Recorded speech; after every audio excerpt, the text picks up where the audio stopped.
गांजा फूके ये अपनी फ्लैटमेट के साथ कब्रिस्तान में घुस तो गया, लेकिन फिर जो इनका सारा नशा उतरा ना, ये दोनों लड़के अपने भाई को ट्रेन पे चढ़ा के एक सुनसान रास्ते से वापस आ रहे थे और फिर इन दोनों के साथ जो डरावनी चीजें हुई। तो स्वागत है तुम्हारा कहानियां जो खबर नहीं बनती के एपिसोड 7 में। मैं हॉरर स्टोरी करना तो नहीं चाहता था क्योंकि मोहल्ला थोड़ा सीरियस हो जाता है, लेकिन लास्ट हॉरर स्टोरी करने के बाद इतनी सारी रिक्वेस्ट आ रही थी मुझे हॉरर स्टोरीज की कि मैं इंटरनेट के किसी कोने से तुम्हारे लिए 2 स्टोरी लेके आ ही गया। तो पहली स्टोरी है विपिन और उसके कजन की। विपिन को हमेशा से हॉरर मूवीज और सीरीज देखना बहुत पसंद था, पर वो उन्हें कॉमेडी मूवीज की तरह ज्यादा दिखता था। उसका ये था कि हॉरर मूवीज में ना सब कुछ बड़ा चढ़ा के दिखाया जाता है और रियल लाइफ में ऐसी कोई भूत प्रेत आकर किसी की जान तो नहीं ले सकते। लेकिन फिर भी विपिन को ना थोड़ा बहुत डर लगता ही था, जैसे नॉर्मल लोगों को लगता है। अब सर्दी का टाइम था और विपिन के बड़े भाई को ना रात की ट्रेन पकड़नी थी, तो वो और उसका कजन जो उसी के घर रुका हुआ था, वो दोनों मिलकर भाई को ट्रेन स्टेशन छोड़ने जाने वाले थे। स्टेशन कुछ 15 किलोमीटर दूर था उनके घर से और वहां जाने के ना 2-3 रास्ते थे। 2 नॉर्मल से रास्ते थे जहाँ थोड़ी बहुत गाड़ियां ना आती जाती रहती थी, लेकिन एक था काफी सुनसान और लंबा भी। उस रास्ते के दोनों तरफ काफी बड़े बड़े पेड़ और झाड़ियां थी। अब विपिन उस रास्ते से काफी बाहर निकला था, लेकिन वो ना दिन का टाइम था और दिन के टाइम में भी उस रास्ते में ज्यादा लोग नहीं होते थे। अब उस रात विपिन, उसके बड़े भैया और कजन तीनों स्कूटी पे बैठे और उतने में विपिन का कजन बोल पड़ा कि चल भाई उस सुनसान रास्ते से चलते हैं, मजा आएगा। पर बड़े भाई को जल्दी थी और विपिन ने भी अपने कजन को ये बोल के इग्नोर कर दिया कि भाई एक तो ठंड है, ऊपर से तुझे लंबा रास्ता लेना है। आई मीन सही बात है, एक साथ ठंड और डर से कौन ही कांपना चाहता है। तो वो तीनों नॉर्मल रास्ता लेते हुए ट्रेन स्टेशन पहुंचे, पर ट्रेन ना 20 मिनट लेट थी। फिर उन तीनों ने चाय पी, कुछ बातें करी, तब तक ट्रेन आई गई।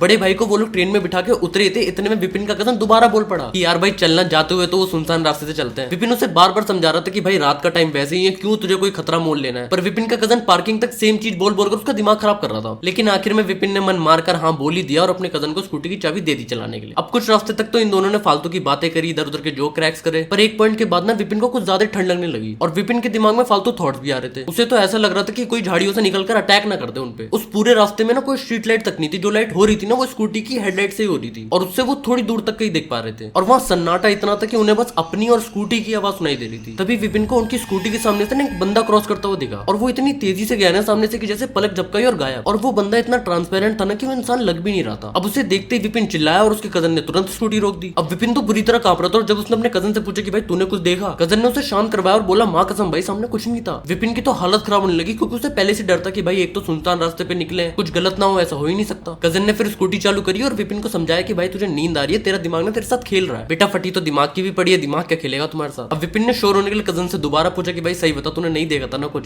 तो उसने बोला हाँ भाई नहीं देखा था। अब उसे इतना घबराया वो देखकर ना कजन ने बोला भाई तू एक काम कर, तू मुझे पकड़, आंख बंद कर और आराम कर जब तक हम घर नहीं पहुंच जाते। मुझे तो कजन से अच्छी वाइफ नहीं आ रही, पता नहीं। विपिन अपने कजन को पकड़कर सो गया और एक आध मिनट ही हुआ था कि उसकी आंख खुली और स्कूटी ना डिसबैलेंस हो गई थी और विपिन का कजन स्कूटी को संभालने की कोशिश कर रहा था, लेकिन स्कूटी रोड से स्किड होकर झाड़ियों में चली गई। ये सब इतनी जल्दी हुआ ना कि विपिन को कुछ प्रोसेस करने का टाइम ही नहीं मिला। वो दोनों एक झाड़ में जाकर गिरे, लेकिन विपिन ने थोड़ी हिम्मत करी और अपने कजन के पास पहुंचा और उसके कजन के हाथ पैर में काफी खरोंचे आ गई थी। और अब इस बार कजन डर से कांप रहा था, शायद उसने भी वही देखा जो विपिन ने देखा था। उसका कजन कुछ बताने की कोशिश तो कर रहा था, लेकिन उससे पहले वो बेहोश हो गया। अब विपिन उससे बेहोश होता देख और डर गया। वो दोनों उस रोड पर अकेले थे और हर तरफ अंधेरा ही अंधेरा था। अब मदद के लिए आसपास कोई भी नहीं था, तो विपिन के आंसू भी निकलने शुरू हो गए। अब एक बेहोश इंसान को उठाकर ले जाना जब विपिन को खुद इतनी चोट लगी है वो बहुत मुश्किल था। इसीलिए वो स्कूटी की डिग्गी में रखी पानी की बोतल लेकर आया और पानी की छींटे भाई अपने कजन के मुंह पे मार रहा था कि काश इसे बस होश आ जाए जल्दी। और कजन को तुरंत होश आ भी गया। उसने बताया कि स्कूटी चलाते हुए उसे ऐसा लगा कि कोई चीज उसकी बॉडी के आर पार चली गई हो, जिससे उसका बैलेंस बिगड़ा और उनका एक्सीडेंट हो गया। उन दोनों ने एक दूसरे को संभाला और दोबारा स्कूटी पे बैठे और फिर विपिन ने बहुत तेज स्कूटी चलाई जब तक उन्हें घर और दुकानें दिखने नहीं लग गए। उन्होंने जब देखा कि आसपास कुछ लोग दिख रहे हैं तब जाके उनकी जान में जान आई और फिर जाके उन्होंने अपनी स्कूटी की स्पीड स्लो करी थोड़ी। अब दोनों ने थोड़ा ब्रेक लेने के लिए ना स्कूटी एक चाय की दुकान पर रोकी। अब विपिन ने सारी बात चाय वाले को बताई और वहां पर ना एक आदमी खड़ा था जो चाय पी रहा था। वो बोलने लगा कि भाई उस रास्ते से लोग दिन में नहीं जाते, तुम लोग रात में क्यों गए। चाय वाला भी बोला कि अभी कुछ दिन पहले उस रोड पर एक लेडी की डेड बॉडी भी मिली थी पुलिस को, और अजीब बात यह कि उस लड़की को आसपास यहाँ पर कोई भी नहीं जानता था। वो कहाँ की थी ये बात पुलिस वाले अभी तक पता नहीं लगा पाए। कुछ आसपास के लोगों ने भी ऐसी छवि को उस रास्ते पर देखा था जैसा विपिन और उसके कजन बता रहे थे। फिर विपिन ने अपने कजन की तरफ देखा और बोला कि भाई मना किया था ना तुझे उस रास्ते से जाने के लिए, लेकिन तुझे जिंदगी में थ्रिल चाहिए था, मिल गया थ्रिल। फिर वो दोनों घर पे पहुंचे तो घर वाले भी डर गए उनकी हालत देखकर। अब एक तो वो लोग डरे हुए थे और उन्हें दोबारा से वही हादसा अपनी फैमिली को भी बताना था और उस पर भी वो लोग विश्वास करेंगे या नहीं उन्हें कोई आइडिया नहीं था। फिर भी उन दोनों ने अपने आप को थोड़ा काम डाउन करते हुए सब कुछ अपनी फैमिली को बताया। विपिन की मम्मी बिना कुछ बोले किचन में गई और वहां से लाल मिर्च लाई और दोनों के सर से उतार कर जला दी। लेकिन विपिन के कजन ने ना एक सेकंड के लिए बहुत अजीब सा बिहेव किया, जैसे उसे कोई झटका लग गया और अपने हाथ को ना नोचने लगा, लेकिन तुरंत ही दोनों नॉर्मल हो गए। उस रात के बाद से विपिन हॉरर मूवीज का मजाक उड़ाना तो दूर की बात है, उन्हें देखना भी अवॉइड ही करता है, क्योंकि उसने ये तो एक्सपीरियंस कर लिया कि भूत किसी की जान ले ना ले, पर उसे देखकर आपकी रूह का परिंदा जरूर फड़फड़ा जाता है। अब दूसरी स्टोरी है हमारे पास मयूर भाई की। मयूर कॉलेज के फर्स्ट ईयर में था और उसका कॉलेज उसके घर से काफी दूर बेंगलोर में था। उसे बेंगलोर काफी पसंद था और उसे जब भी टाइम मिलता ना वो अपने दोस्तों के साथ बाइक निकालकर घूमने निकल जाता। अब जब उनकी दिवाली वेकेशन चल रही थी ना तो वो घर जाने की बजाय वहीं रुक गया, क्योंकि उसे लगा कि घर तो बाद में भी जाया जा सकता है, थोड़ा यहाँ रुक के मजे करते हैं।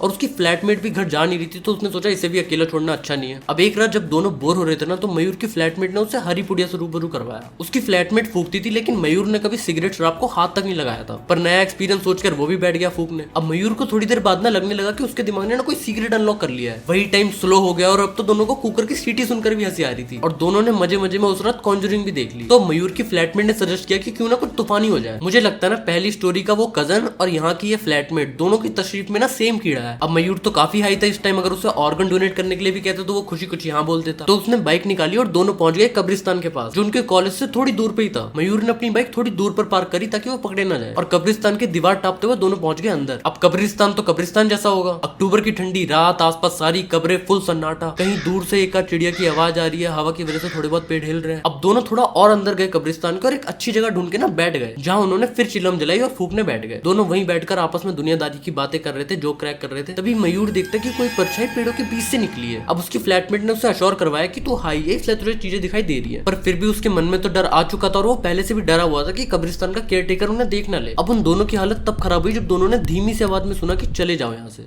अब ये दोनों नशे में इतना थे कि इनके दिमाग में पहला थॉट ये नहीं आया कि हमारे आसपास भूत है। ये दोनों ये सोच के हंसने लगे कि बेंगलोर के कब्रिस्तान में इतनी अच्छी हिंदी आती किसको है। लेकिन अब मामला थोड़ा सीरियस हो गया था क्योंकि दोनों ने दोबारा से वही आवाज सुनी और इस बार मयूर की फ्लैटमेट ने उसका हाथ पकड़ा और दोनों भागने लगे। लेकिन मयूर ने अपनी तिरछी आंख से देख पा रहा था कि कोई छाया उनका पीछा कर रही है बहुत ही तेजी से। अब मयूर का सारा नशा उतर गया था और वो गोली की स्पीड से भाग रहा था। तभी उन पर पीछे से किसी ने टॉर्च की रोशनी चमकाई। उन दोनों ने किसी की आवाज सुनी जो उन्हें कन्नड़ में रुकने के लिए बोल रहा था। अब वो था कब्रिस्तान का केयरटेकर जिसने इन दोनों को देख लिया था और ये दोनों अब इस बात से खुश थे कि हमारे अलावा भी तीसरा बंदा कोई है यहाँ पर ये दोनों डरे हुए इतने थे कि ये लोग एक सेकंड के लिए भी नहीं रुके। और जैसे ये दीवार के पास पहुंचकर उसे टाप कर निकलने वाले थे ना, इन्हें पीछे से एक चीखने की आवाज सुनाई थी काफी तेज। पीछे मुड़कर देखा तो इन्हें वही छाया दिखी पेड़ों के बीच में डार्क सी। इन्हें कुछ ढंग से दिख तो नहीं रहा था लेकिन जो भी जरा मरा सी रोशनी थी उससे ये लोग इतना तो कंफर्म थे कि पेड़ों के बीच में कोई ना कोई तो खड़ा है। इतना ज्यादा डर दोनों को जिंदगी में आज तक कभी नहीं लगा था और इतने डर में भी ना दोनों को गांजे की वजह से थोड़ी बहुत हंसी आई जा रही थी। फिर दोनों अपने फ्लैट पर पहुंच के बिना कुछ बोले अपने अपने रूम में चले गए। लेकिन मयूर को ना उस इंसिडेंट के बाद से कई बार स्लीप पैरालिसिस हुआ। जिसको नहीं पता स्लीप पैरालिसिस होता क्या है तो मैं बताता हूँ। जब आपको लगता नहीं कि आप जग रहे हो लेकिन आप अपनी बॉडी मूव नहीं कर सकते। अब थोड़े दिन बीत जाने के बाद मयूर जब भी उस इंसिडेंट के बारे में सोचता था ना तो उसे ये नहीं समझ आता था कि वो सब सच में हुआ था या फिर हरी पुड़िया के साइड इफेक्ट थे। लेकिन एक चीज तो कंफर्म थी कि डर दोनों को बराबर लगा था। तो यार बस अब स्टोरी खत्म हो गई और मैं तुमसे अब 3-4 चीजों की भीख मांगूंगा, जैसे कि लाइक कर देना इस वीडियो को, कमेंट कर देना इस पे, अगर तुम्हें काउंटिंग आती है ना 1 2 3 वो कमेंट कर देना, लेकिन कमेंट और लाइक करके जरूर जाना वरना मेरी आत्मा तुम सबको डराएगी एक एक करके। तो मैं तुम लोगों से मिलता हूँ अगली वीडियो में, तब तक के लिए